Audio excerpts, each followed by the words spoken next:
নমস্কার, একটা fresh new ব্লগে আপনাদের প্রত্যেককে স্বাগত। তো এবছরের মতো আলু এটাই শেষ। এরপরে নতুন আলু উঠলে সেখান থেকে আবার আলু রাখা হবে। আর আজকের আলুটা বেচা কাকা অর্ডার কাকা দুজন মিলে এনে দিয়েছে, আমাকে আর আনতে হয়নি। আর কালকে ফেরার পথে কামারকুণ্ডুতে দেখলাম যে এই জামরুলগুলো বিক্রি হচ্ছিল। তো আমি এই লাল জামরুলগুলো কোনোদিনও খাইনি, সেই জন্য দুটো জামরুল নিয়ে এসেছিলাম। 180 গ্রাম ওজন ছিল, দাম নিয়েছিল 45 টাকা। দাম শুনে সবাই মোটামুটি চমকে গেছে। যাই হোক, একটা কেটে মাকে, পিটারকে, বাবাকে আর বেচা কাকাকে দিয়েছিলাম। জানিয়েছিল যে এটা প্রচণ্ড মিষ্টি আছে, নর্মাল জামরুলের থেকে অনেকটাই বেশি মিষ্টি।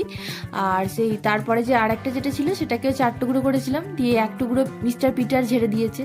মানে বাড়ির ছোট, সব সময় বেশি খাবে, বেশি নেবে, তারপরেও দেখবেন বড়দের প্রশ্রয় কিচ্ছু বলবে না। ওই ছোটরা জন্মগতভাবে মানে তৈরি হয়েছে আদর যত্ন ভালোবাসা বেশি বেশি পাবে বলে, কিন্তু বড়রা সব সময় এই ওই মানে কিছু বলার নেই, সবার বাড়িতেই হয় আমি জানি।